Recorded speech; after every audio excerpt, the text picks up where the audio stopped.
You ask Tiger to solve. This deals with linear equations with one unknown. The final result is x equals 3. Let's solve it step by step.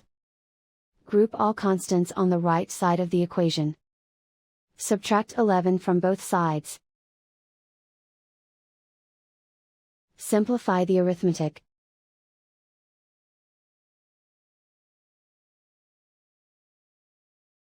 Isolate the x.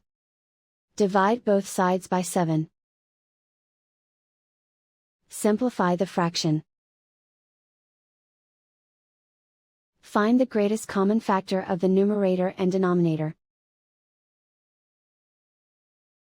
Factor out and cancel the greatest common factor. And so the final result is x equals 3.